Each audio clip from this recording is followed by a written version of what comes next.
ও ইমান কিহৰ চিন্তা হৈছে? ডাঙৰ চিন্তা আছিল ৰ'বা মোৰ কি হৈছে পেটটো ওলাই গৈছে না মই সেইকাৰণে ডাক্তৰৰ তাতে গৈছিলোঁ যাওঁতে ডাক্তৰে মোক ৰুটি খাব দিছিল 10খানকৈ ৰুটি খাব দিছিল খালোঁ যাওঁ 25 দিনমানে খালোঁ তাৰপৰাতো নাই নকমে তাৰপৰা কেইদিনমান পিছত গ'লোঁ 25 দিনমান পিছত কৈছে 5খানকৈ খাবা এইবাৰ খালোঁ 5খানকৈ তথাপিতো কমা নাই আজি গৈছিলোঁ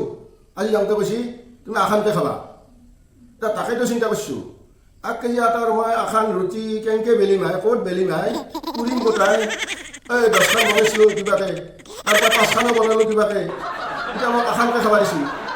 8 কেজি আটাৰ মই 8খান ৰুটি বনাই পেলাই ক'ত বেলোঁ ক'ত পুৰোঁ তাকে মোৰ এখন মস্ত চিন্তা হৈছে ৰ'বা ও তুমি 1 কেজিটো ঠিকেই ৰাখছ ও ৰুটি কমে গৈছ ন ডাক্তৰক নকপাই বেৰ বান্ধি থ'ব তোমাক গম পাইছ चीटिंग चीटिंग चीटिंग करता है तू